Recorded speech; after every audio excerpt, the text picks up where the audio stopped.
विद्यार्थी मित्रों, आज हम बात करते हैं मुंशी प्रेमचंद रचित नमक का दरों का यूनिट नंबर 2, जो मुंशी प्रेमचंद की बहुत ही सर्वप्रसिद्ध कहानियों में से एक कहानी है।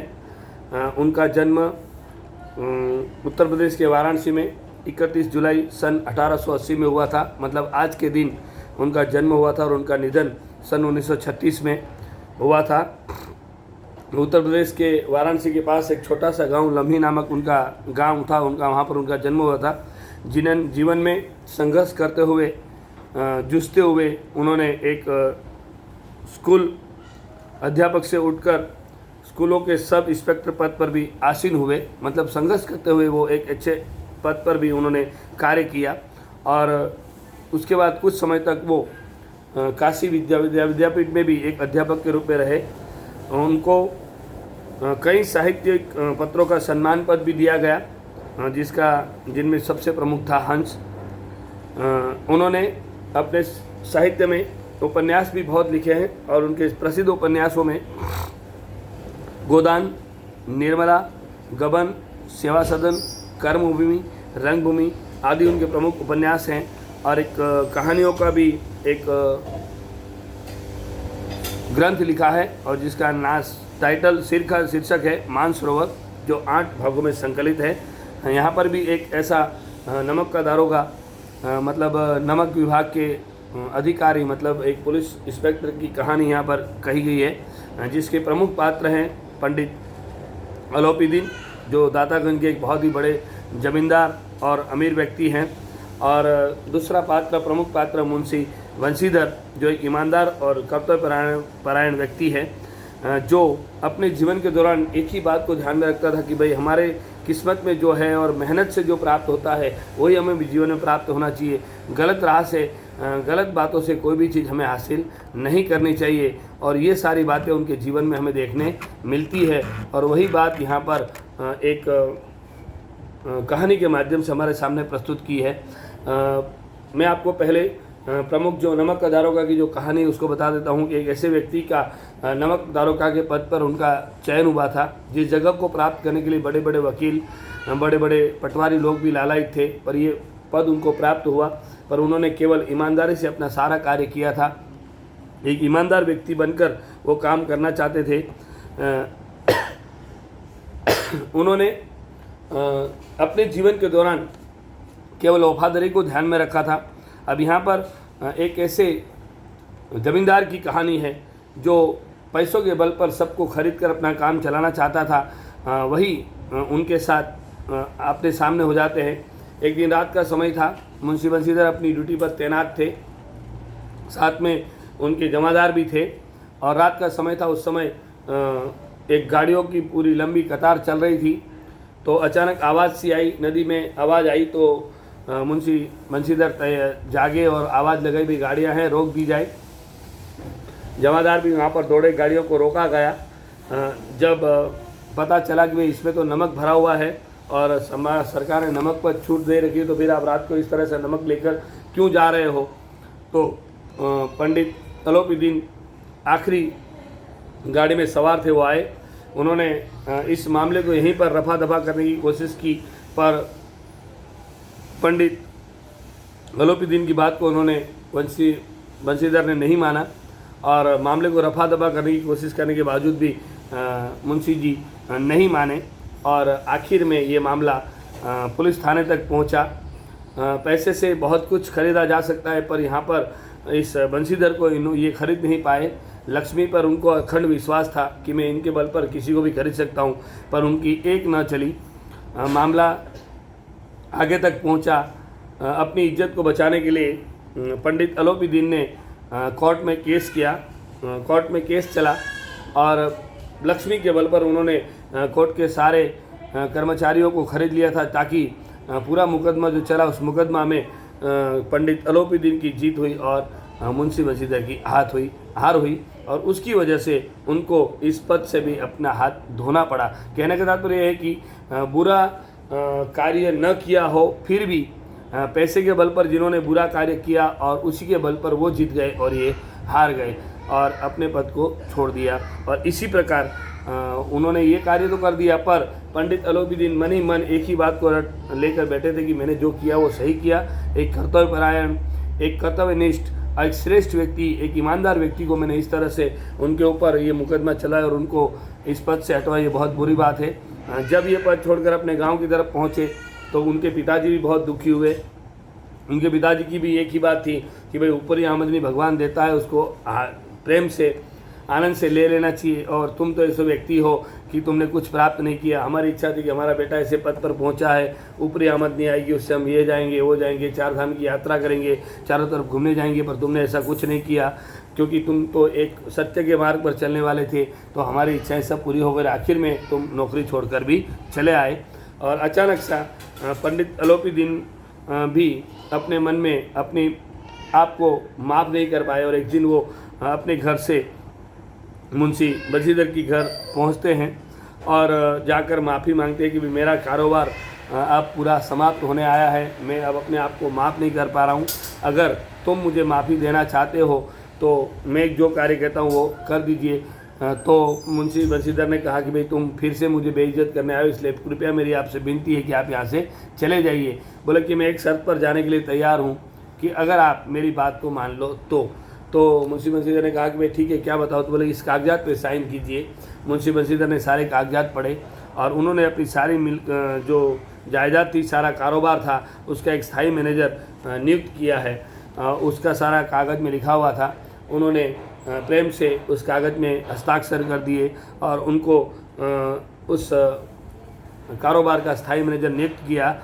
मतलब बंशीधर की ईमानदारी और कर्तव्य निष्ठा के कारण उनको ये पद प्राप्त हो गया। मतलब कहने का तात्पर्य अगर आप सत्य के मार्ग पर चलोगे तो सत्य आपको कहीं ना कहीं शुरुआत में थोड़ा कड़वा लगेगा, पर समय आने पर आपको निश्चित तौर पर उसमें सफलता अवश्य प्राप्त हो जाएगी और आप निश्चित तौर पर आगे बढ़ेंगे और जीत आपकी होगी।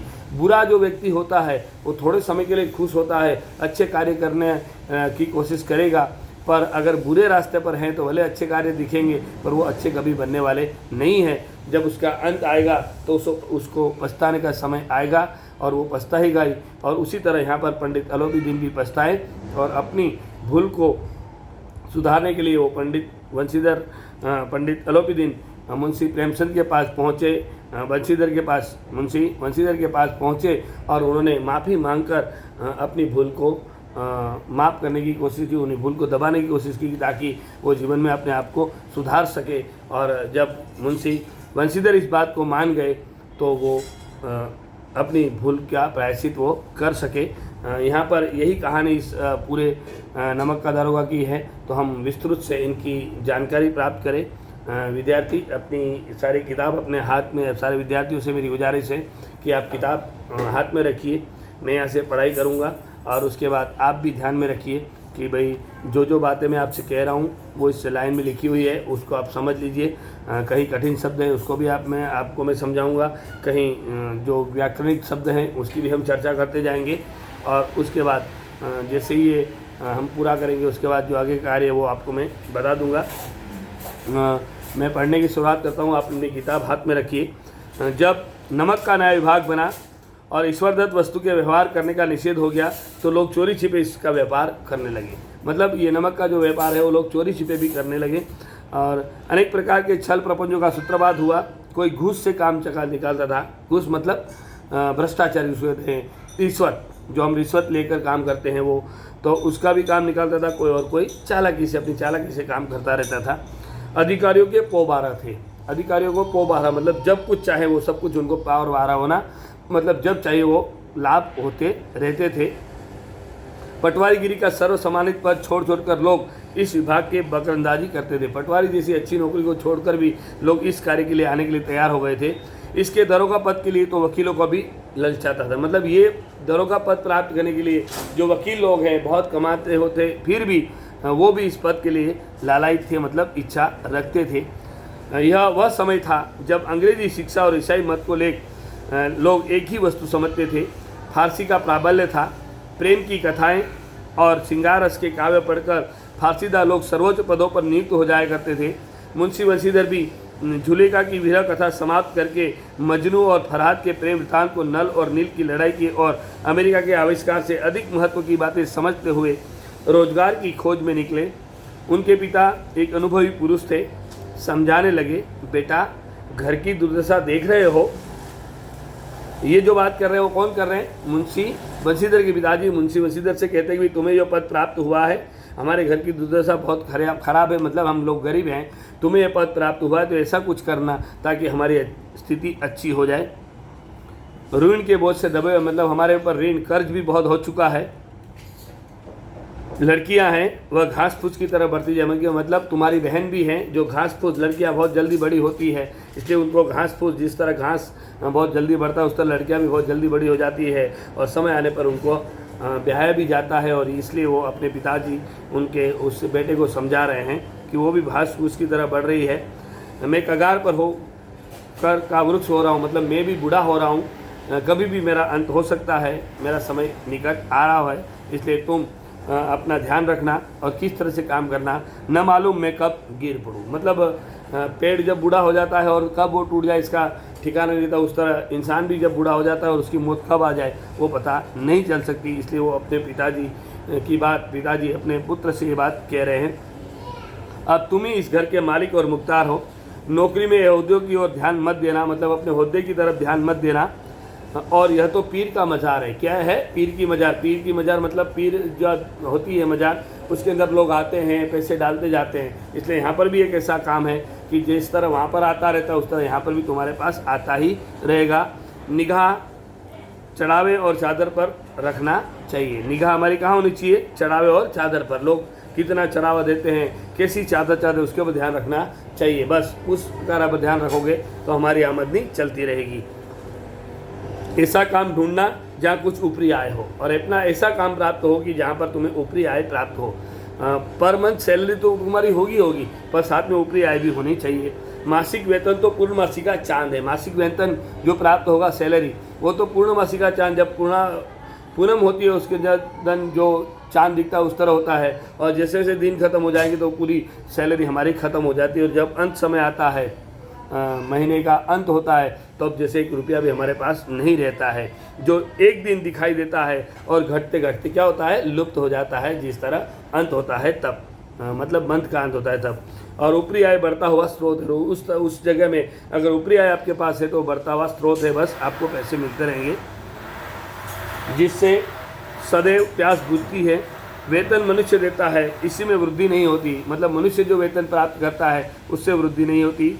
ऊपरी आमदनी ईश्वर देता है और इसी से उसमें बरकत होती है। और ये इनकी मान्यता है, मुंशी वंशीधर की मान्यता नहीं, मुंशी वंशीधर के पिताजी की मान्यता है। वो कहते थे कि भाई ऊपरी आमदनी ईश्वर देता है और उसी में हमारी बरकत होती है, मतलब उसी में हमारा डेवलप होता है, विकास होता है। तुम स्वयं विद्वान हो, तुम्हें क्या समझाऊं? इस विषय में विवेक की बड़ी आवश्यकता है। मनुष्य को देखो, उसकी आवश्यकता को देखो और अवसर देखो। बस मनुष्य देखो, उसकी आवश्यकता देखो और उसका अवसर देखो। भाई इंसान किस तरह से अपने हाथ में, अपने पंजे में फंस सकता है, उसी तरह उसको फंसा लो और अपना काम निकाल दो। उसके उपरांत जो उचित समझो वह अपने कर लेना चाहिए। गरज वाले आदमी के साथ कठोरता करने में लाभ ही लाभ है। और जो इंसान गरज वाला है, जिसको अपना काम निकलवाना है, उसके ऊपर अगर आप ज़्यादा गरजे, ज़्यादा कठोर हुए तो अपना काम किसी तरह निकलवाएगा, चाहे कैसे भी हाल में कितने भी पैसे देने पड़े वो अपने काम निकलवाएगा।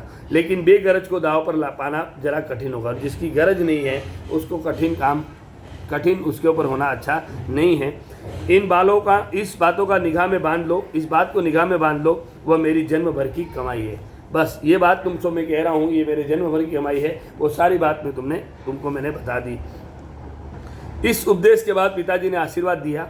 बंशीधर आज्ञाकारी पुत्र थे। ये बातें ध्यान से सुनी और तब घर से चल खड़े हुए। इस विस्तृत संसार में उनके लिए धैर्य अपना मित्र, बुद्धि अपनी परवर्तक। देखो उनके गुण की बात कही है कैसी कि उनके लिए धैर्य अपना मित्र है, बुद्धि अपनी पददर्शक है और आत्मावलंबन उनका सहायक है। बस ये 3 गुण से वो आगे बढ़ रहे हैं। लेकिन अच्छे शकुन से चले थे। जाते ही जाते नमक विभाग के दरोगा पर प्रतिष्ठित हो गए। जैसे ही वहाँ पहुँचे उनको एक नमक विभाग के प्रतिष्ठित दरोगा के रूप में उनको नौकरी प्राप्त हो गई। वेतन अच्छा और ऊपरी आय का तो कोई ठिकाना ही नहीं था। एक वेतन तो बहुत अच्छा था, पर सामने जो ऊपरी आय, मतलब रिश्वत जितनी चाहिए उतनी आपको मिल सकती थी। वृद्ध मुंशी जी को सुख संवाद मिला तो फूले न समाये। उनके पिताजी को एक खबर मिली कि भाई नमक विभाग के दरोगा में उनकी नियुक्ति हुई, तो फूले न समाये कि चलो अब अच्छा हुआ कि चलो बहुत पैसे मिलने वाले हैं।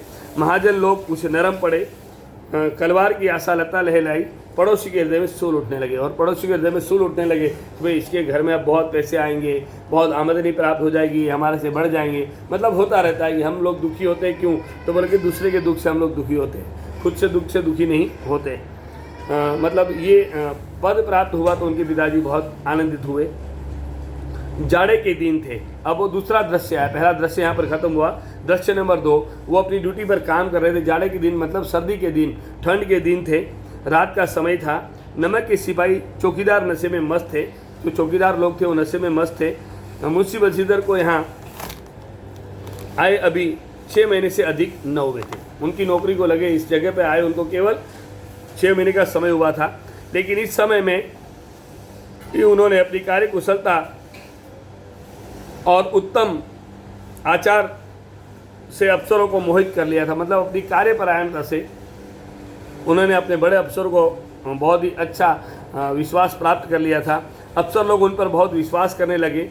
नमक के दफ्तर से 1 मील पूर्व की ओर जमुना बहती थी, उस पर नावों का एक पुल बना हुआ था। दरोगा जी किवाड़ बंद किए मीठी नींद सो रहे थे। अचानक आंख खुली तो नदी के प्रवाह की जगह गाड़ियों की गड़गड़ाहट तथा मल्लाहों का कोलाहल सुनाई दिया। क्या हुआ कि उस नदी के ऊपर गाड़ियों की आवाज़ आई और एक कलकलाहट, इस कोलाहल जैसी आवाज़ सुनाई दी। उठ बैठे अपने कक्ष से। इतनी रात गए, गाड़ियाँ क्यों नदी के पार जाती है? अवश्य कुछ न कुछ गोलमाल है। तर्क ने भ्रम को पुष्ट किया। वर्दी पहनी, तमंचा जेब में रखा और बात की बात में घोड़ा बढ़ाए हुए पुल पर आ पहुँचे। गाड़ियों की लंबी कतार पुल के पार जाते देखी। एक गाड़ियों से भरी हुई एक कतार पूरी इधर से उधर तक जाती उनको दिखाई दी। डांट कर पूछा, किसकी गाड़ियां हैं? थोड़ी देर तक सन्नाटा रहा, कोई कुछ न बोला। आदमियों में कुछ कानाफूसी हुई। तब आगे वाले ने कहा, पंडित अलोपीदीन की। किसकी गाड़ियां हैं बोले? तो बोले पंडित अलोपीदीन की। कौन पंडित अलोपीदीन?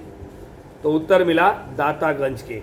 तो मुंशी बंशीधर चौके। पंडित अलोपीदीन इस इलाके के सबसे प्रतिष्ठित जमींदार थे, लाखों रुपयों का लेन देन करते थे।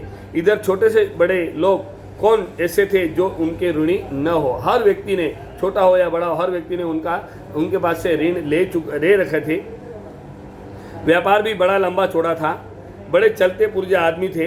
अंग्रेज अफसर उनके इलाके में शिकार खेलने आते और उनके मेहमान होते।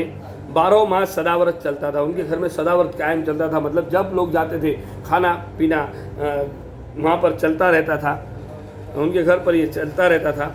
मुंशी जी ने पूछा, गाड़ियाँ कहाँ जाएगी? उत्तर मिला, कानपुर। लेकिन इस प्रश्न का पर कि इसमें क्या, फिर सन्नाटा छा गया। दरोगा साहब का संदेह और भी बढ़ा।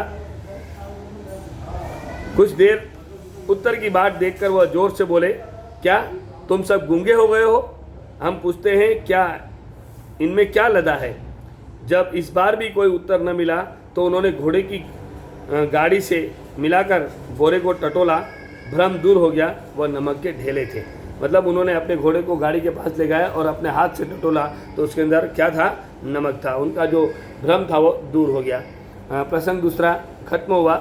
दृश्य जिसमें उन्होंने तसल्ली कर ली कि भाई ये नमक के ढेले इस गाड़ियों में जा रहे हैं। पंडित अलोपीदीन अपने सजीले रथ पर सवार, कुछ सोते कुछ जागते चले आते थे।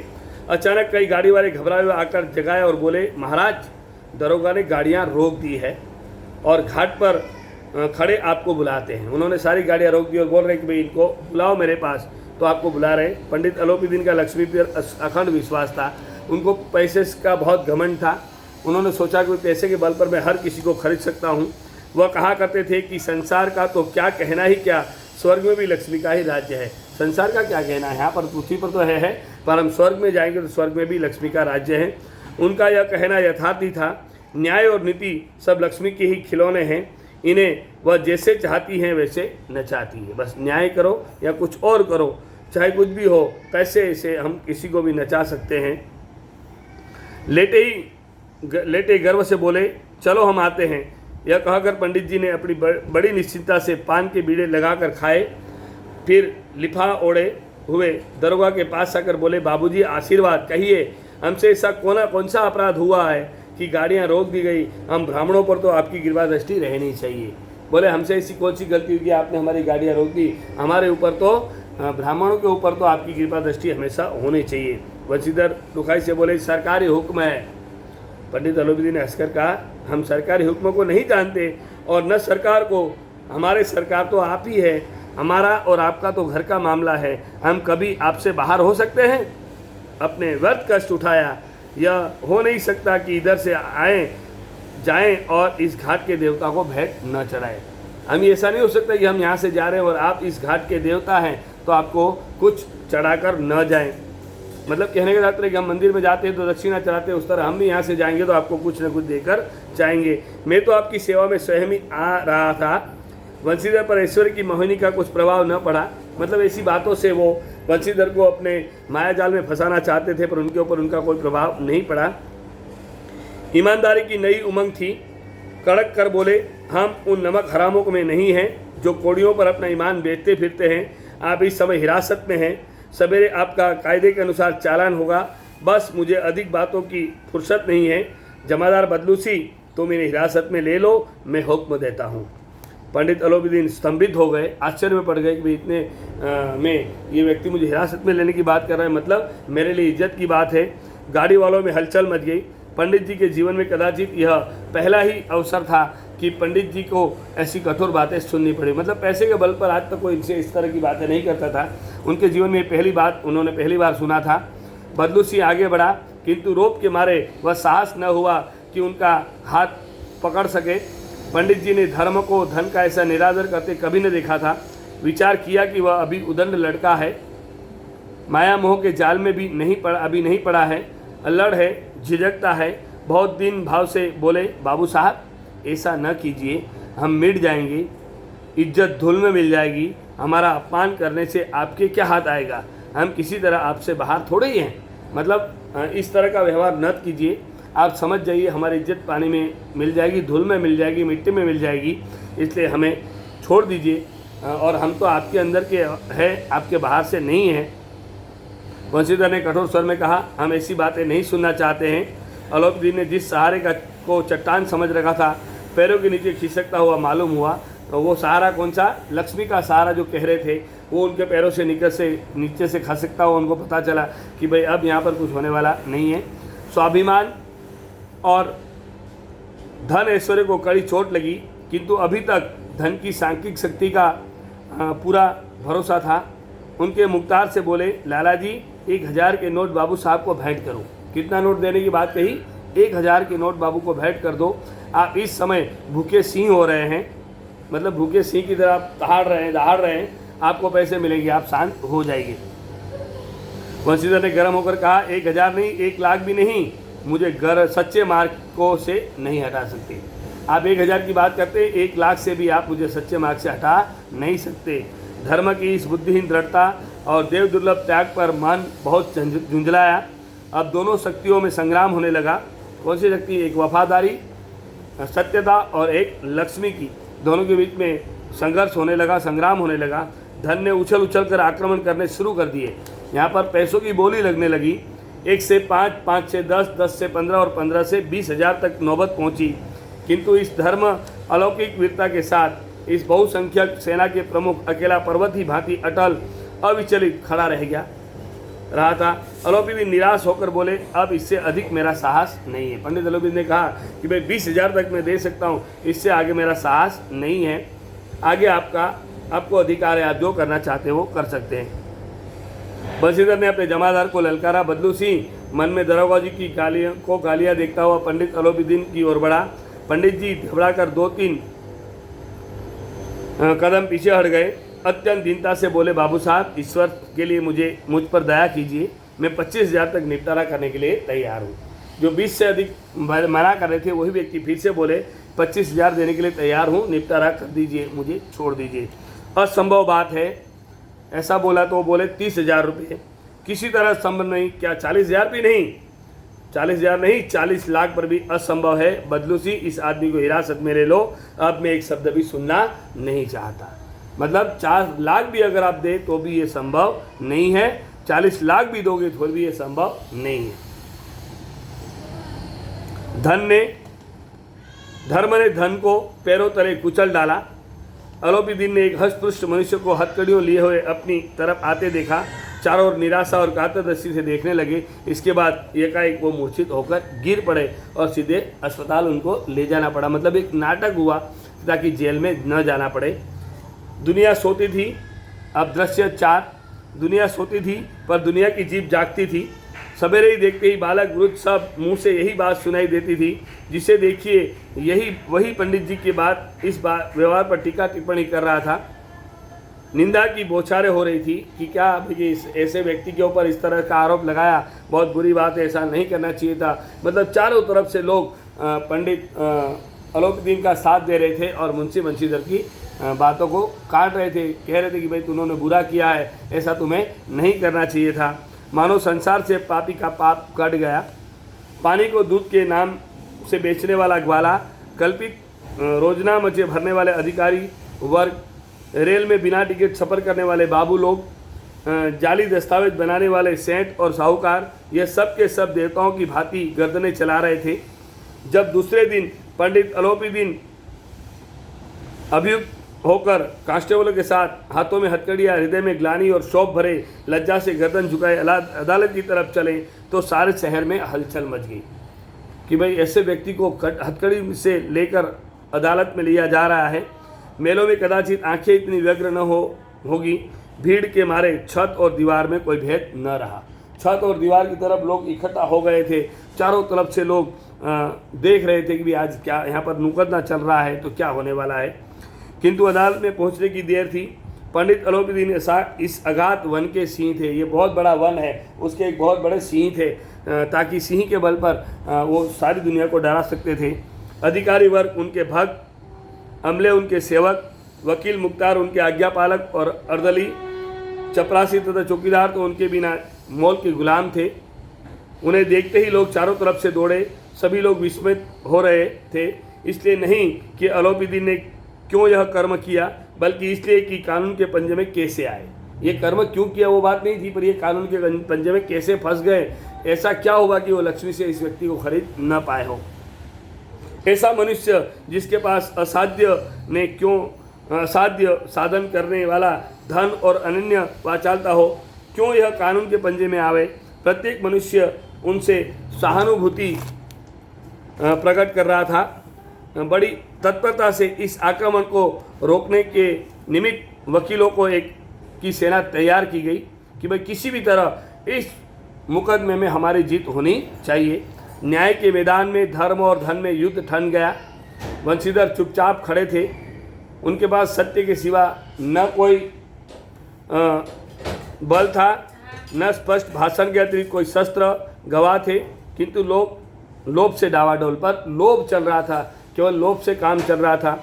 यहाँ तक कि मुंशी जी को न्याय भी अपनी ओर से कुछ खींचा हुआ दिखा पड़ रहा था। भाई न्याय हो रहा, पर कुछ अलग प्रकार का न्याय होने वाला है। मतलब उनको पक्षपात यहाँ पर दिख रहा था। किंतु पक्षपात और न्याय का क्या मेल।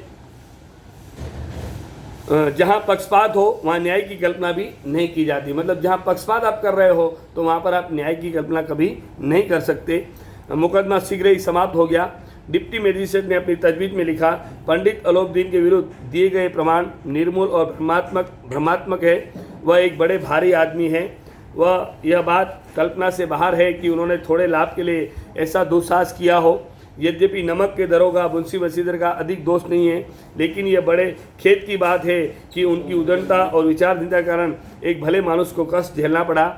हम प्रसन्न हैं कि वह अपने काम में सजग और सचेत रहता है, किंतु नमक के महकमे की बड़ी हुई नमक हलाली ने उनके विवेक और बुद्धि को भ्रष्ट कर दिया। भविष्य में उसे होशियार रहना चाहिए। वकीलों ने यह फैसला सुना और वह उछल पड़े कि भाई पंडित अलोपीदीन की वहाँ पर जीत हो गई। पंडित अलोपीदीन मुस्कुराते हुए बाहर निकले। स्वजन बांधवों ने रुपयों की लूट की। उदारता का सागर उमड़ पड़ा। उसकी लहरों ने अदालत की नींव तक हिला दी। जब बंशीधर बाहर निकले तो चारों ओर से उनके ऊपर व्यंग बाण होने लगे। क्यों कि आज वो इस युद्ध में एक प्रकार का युद्ध ही चल रहा था दोनों के बीच में। एक न्याय के पक्ष में थे, एक अन्याय के पक्ष में थे, एक धर्म के मार्ग पर थे और एक अधर्म के मार्ग पर थे। और इस रण संग्राम में इनकी हार हो गई, इसलिए लोग उनके ऊपर व्यंग बाण छोड़ रहे थे कि ऐसा काम तुमने क्यों किया। चपरासियों ने झुक झुक कर सलाम किए, किंतु इस समय एक एक कटु वाक्य, एक एक संकेत उनकी गर्वाग्नि को प्रज्वलित कर रहा था। कदाचित इस मुकदमे में सफल होकर वह इस तरह करते हुए न चलते, आज उन्हें संसार का एक खेदजनक विचित्र अनुभव हुआ। न्याय और विद्वता, लंबी चौड़ी उपाधियां, बड़ी बड़ी दाढ़ियां और ढीले चोगे एक भी सच्चे आदर के पात्र नहीं हैं। वंशीधर ने धन से वैर मोल लिया था, उसका मूल्य चुकाना अनिवार्य था। कठिनता से एक सप्ताह बीता होगा कि मुत्तली का परवाना आ पहुंचा। कार्यपरायणता का दंड मिला। बेचारे भ्रग निर्दय शोक खेद से व्यथित घर को चले। मतलब एक हफ्ते में उनके ऊपर एक्शन लिया गया और वो दुखी होकर अपने घर की तरफ चले। बूढ़े मुंशी जी तो पहले से ही कूड़ उड़ा रहे थे कि चलते चलते इस लड़के को समझाया था, लेकिन इसने एक न सुनी, बस मनमानी करता है। हम तो कलवार कसाई के तगादे हुए सहे, बुढ़ापे में भगत बनकर बैठे रहे वहाँ, बस वहीं सुखी तनख्वाह। इसने हमने भी तो नौकरी की है और कोई औहदेदार नहीं थे, लेकिन काम किया, दिल खोल कर किया और आप ईमानदार बनने चले हैं। घर में चाहे अंधेरा, मस्जिद में अवश्य दिया जला देंगे। खेद है ऐसी समझ पर। मतलब घर में अंधेरा हो पर अपने मस्जिद में कभी भी हम अंधेरा नहीं होने देंगे, वहाँ दिया जलाएंगे। पढ़ना लिखना सब अकारत गया। मतलब ये पिताजी दुखी हो रहे हैं कि भाई मैंने बहुत कल्पनाएं इच्छाएं की थी पर वो आज इसने पूरी नहीं की, और ऐसे के ऐसे वो वापस चला आया। इसके थोड़े ही दिनों बाद जब मुंशी वंशीधर इस दुस्वस्था में घर पहुँचे और बूढ़े पिताजी ने यह समाचार सुना तो सिर पीट लिया। बोले, जी चाहता है कि तुम्हारा और अपना सिर फोड़ लूँ। बहुत देर तक पछता पछता कर हाथ मलते रहे। क्रोध में कुछ कठोर बातें भी कहीं, और यदि वंशीधर वहाँ से टल न जाते तो अवश्य ही यह क्रोध विकट रूप धारण करता। वृद्ध माता को भी दुख हुआ। अन्याय जगन्नाथ और रामेश्वर की यात्रा भी करना चाहते थे। उनकी इच्छाएं थी कि भाई बेटा आएगा तो रामेश्वर और जगन्नाथ की यात्रा करेंगे, पर वो भी इनकी इच्छा अधूरी रह गई। उनकी इच्छा कामनाएं मिट्टी में मिल गई। पत्नी ने तो कई दिन तक सीधे मुंह से बात भी नहीं की। पत्नी भी दुखी हो गई क्योंकि पूरी जिंदगी तक उनको भी कुछ सुख प्राप्त नहीं हुआ। इसी प्रकार एक सप्ताह बीत गया। संध्या का समय था। बूढ़े मुंशी जी बैठे राम नाम की माला जप रहे थे। इसी समय उनके द्वार पर एक सजा हुआ रथ आकर रुका। हरे और गुलाबी पर्दे, पछइये बैलों की जोड़ी, उनकी गर्दनों में नीले धागे, सींगे पीतल से जड़ी हुई, कई नौकर लाठियाँ कंधों पर रखे साथ थे। मुंशी जी अगवानी को दौड़े। देखा तो पंडित अलोपीदीन है। झुककर दंडवत की और लल्लो चप्पो की बातें करने लगे। हमारा भाग्य उदय हुआ जो आपके चरण इस द्वार पर आए। आप हमारे पूज्य देवता हैं। आपको कौन सा मुंह दिखाए, मुंह तो काली लगी हुई। मतलब हमारे मुंह काले हो गए। मतलब मेरे बेटे ने आपके ऊपर जो मुकदमा किया था, आपके ऊपर जो केस किया था वो बहुत गलत हुआ, मतलब नहीं करना चाहिए था, इसलिए हमारे मुंह तो काले हो चुके हैं। किंतु क्या करें, लड़का अभागा कपूत है, नहीं तो आपसे क्यों मुंह छुपाना पड़ता। ईश्वर की निसंतान चाहे रखे पर ऐसी संतान न दे। मतलब मैं तो भगवान से प्रार्थना करता हूँ कि भगवान ऐसी संतान न दे। इससे मतलब कि बिना संतान के रहे तो अच्छा, पर ऐसा काम करने वाली संतान नहीं होनी चाहिए। अलोपीदीन ने कहा, नहीं भाई साहब ऐसा न कहिए। मुंशी जी ने चकित होकर कहा, ऐसी संतान को और क्या कहूँ।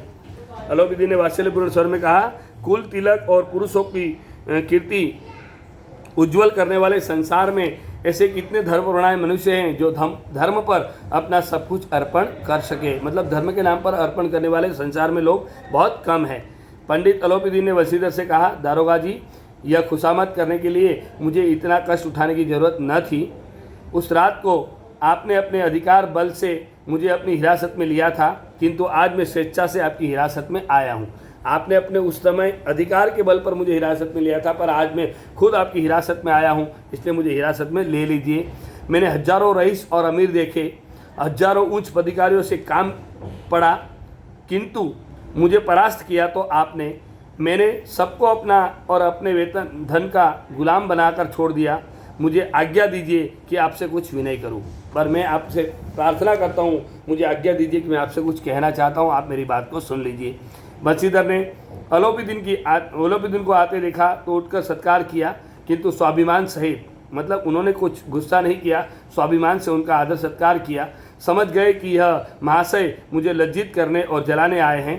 क्षमा प्रार्थना की चेष्टा नहीं की, वरना उन्हें अपने पिता की यह ठकुर सुहाती की बात असह्य सी प्रतीत हुई। पर पंडित जी की बातें सुनी तो मन का ही मैल मिट गई।